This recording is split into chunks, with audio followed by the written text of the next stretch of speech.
All right. Good morning, everybody. We are live, I guess. We're live. Yeah, we're really hot with technology this morning. in studio, aka Liz's office, here at the Gazette building, and Corridor Careers, of course, too. We're recording Careers and Coffee. Yeah. Cheers. In person. In person. Look at us go.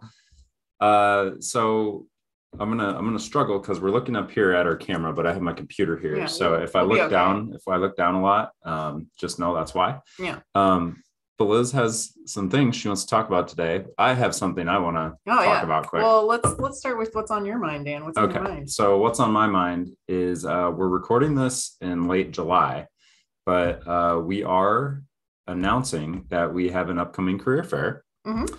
And that's going to be held September 8th at the downtown Cedar Rapids Public Library. We're expecting over 30 employers. Similar setup to what we had in the spring that we had in late April. And I think we had like 38 employers there. We had a really good turnout. Over 100 job seekers came out. Similar setup, and we're super excited. The library has been great to work with, and we're going to be back there September 8th, 3 to 6 p.m. Yeah, it's going to be a really great event because most likely if you attended that event in the spring, you have a job now. So yes. So we're not even talking to them. And exactly. The job seekers that did come to the job fair that we had, it was a career and resource fair. So there was career resources, even if you weren't quite ready to find a job that day, with the many career resources that we brought to the table. The job seekers said it was a great event. Everyone that I talked to was just like, we're so glad that you guys put this on, because they were able to connect not only with employers, but to find the community resources that they needed in order to like move their career forward, which is really what the goal is, to serve job seekers. So hope you'll be there. Yeah, absolutely. And free to attend, and those resources will be there again this fall. Yeah. So good. Well, I'm glad you brought that up. Yeah. Yeah. All right. Well, we're going to talk about the basics today, because I think sometimes we get a little bit in the weeds in Careers and Coffee about some like the fine tuning of your job search, when really what you need to focus on probably is some of the basics. Yeah, so when I'm talking about basics, I'm talking about your resume or your job application. Mm-hmm. So some of the things that I think job seekers struggle with finding and getting ready before they start that job search process is just the basic stuff, like a chronological history of their work. Mm-hmm. So especially if you've been working for a while. So I've been at this job for 7 years. Well, a job at the Gazette for 7 years. So never the same job for more than a couple of years. If I was to, I haven't created a resume. Well, mm-hmm. So if I was going to do that, I would need to like look at my work history, figure out what's relevant to the job that I'm trying to get, mm-hmm. and then document like, okay, start and end times of my job, mm-hmm. which if you're in like kind of like an office type job and you've got a LinkedIn profile, it makes it kind of easy because you update your LinkedIn profile and when you leave one and you start another, and that's kind of your nice work history that's available to you as well as another employer. Sure. But for some people, they don't have LinkedIn. And maybe they've been at a job for a long time and they're not really sure what they did before that. They don't remember who their manager was or. Yeah. So I think and laying out your resume chronologically is one way to do it. Okay. But also you said something important there. What job you're applying to matters too. Yeah. So maybe you're in a job now that you don't love, but you're going to go back into an industry that you were maybe in several years ago. Uh-huh. I don't think it would be wrong to actually list that work experience if it's super relevant, mm-hmm. at the top. Okay. And get things out of chronological order and more by relevancy. Oh, okay. But I mean, I could see it both ways. Mm-hmm. I don't know. How do you feel about that? Well, I think it's just good. It's just handy for like, especially when I was on the job hunt, it was handy for me to have like just a notepad of like my complete work history, mm-hmm. with the start and end dates, just so that I could, when I'm getting ready to apply for a job, I could decide, am I including this or not including this? Mm-hmm. And then I would have those available to me, because you don't want to put anything false on your resume, because that's a red flag for an employer. If they like maybe check your background by calling a previous employer and your work period doesn't match up at all. Because that's really the only question that they can ask a previous employer. They can't ask you like, is Dan a great worker? They can't ask, I mean, they could ask it, but they shouldn't get it. They can just verify that you had a job here. Sure. A reference is what's going to tell somebody, yes, Dan is a great worker. You should hire him. No, don't hire him. Don't steal him. But yeah, so I just think it's kind of a handy tool to have on hand. So maybe it's just in like a notepad or like a digital file where it's just something that's available so that you can copy paste into a job application, because they may ask you like your previous 3 jobs have to be listed in this application. And so you can do that. But in a resume, for sure, whatever is relevant should be at the top of the list. And how many, so I've seen a lot of different resumes. Some, list out kind of the job they did and then almost give like a paragraph summary of what they did during the job. And other people just do like a bullet point or 2. Yeah. Like, do you think there's, do you have a preference there? Well, I mean, I like when I've had to evaluate candidates, it was really cool if they kind of maybe told me something they accomplished at their previous role. And that was always helpful to understand, like, what did they do? But, sometimes you're just working, you know, you're not necessarily finishing, like, there might not be any major projects. You could just be like, maybe it's accomplishing a safety record on your job. Because if you're like, if you're working on a line or in a warehouse, you're not necessarily accomplishing projects. You're just doing your job day to day. But it could be like completed tasks with no safety violations and an attention to detail or something like that can be helpful. Describing your work. Help the sales team grow revenue by X amount over the last 12 months. Solve problems with a team of diverse coworkers that, resolved complaints for customers or something like that. Yeah.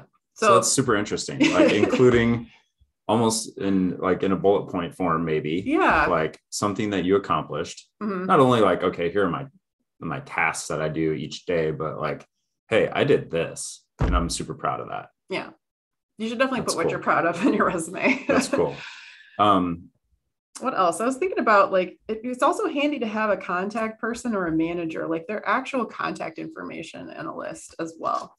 Again, like a reference, you mean? Or not just a reference, but like your previous, like, I mean, maybe it's a professor at your college. It could be a reference, but it could also just be like, maybe you didn't leave the last job because you got fired or got laid off. Maybe maybe it was just the end of your time there and you maybe had to move locations or something. You may still have a good relationship with that previous manager. Keep their contact information. You may need it. And sometimes when you're filling out an app, like if you're kind of a newer worker and you have had just a few jobs, so maybe you were a temp worker at Target during the holidays and or some other retail position, and you were let go at the end of the holidays because it was just a temporary position. It wasn't your fault or anything like that. You may want to list that manager as a person that they can contact to verify your employment. So it just could be simple stuff like that. And sometimes job seekers struggle to collect those things, but just keeping them in one place when you're going through an online job application experience of like one place after another, because you're going to apply for like 6 different jobs potentially. Having it in a notepad on your computer or nearby so you can quickly reference it can just make that go so much faster. I love that. So, and especially maybe if you were looking at some different jobs and you wanted to slightly alter your resume or like certain things you're highlighting based on the jobs you're applying to. If you just had a running document of like, hey, I accomplished this. And at this job, these were the couple most important things, but maybe I want to frame it a little differently for a specific job. And you add all that collectively into a document on the side. I think that's a great idea. Yeah, I mean, it'd be really good. Okay, the other thing I thought was basics was like, what are your favorite skills of your own? Like, what are your favorite skills to use? Like, what do you enjoy using, right? You like analysis or like problem solving, whatever the skill is. Maybe you like working with your hands, and maybe you're good at repetitive motion type skills. Those are important to know. Speaking with others, maybe. Speaking with others, communication. And then have that on your list. These are just reminding yourself, these are my favorite skills. Mm-hmm. And then you could say versus what are the required skills of the job that I'm applying for. So they're going to have a list of their required skills. Put those first, then put your favorite skills after that. It's just, they should be on there. Should be on your application or your resume in some way, mm-hmm. Just so that you know these are priority skills of mine that I want to be using, because using those skills makes me happy.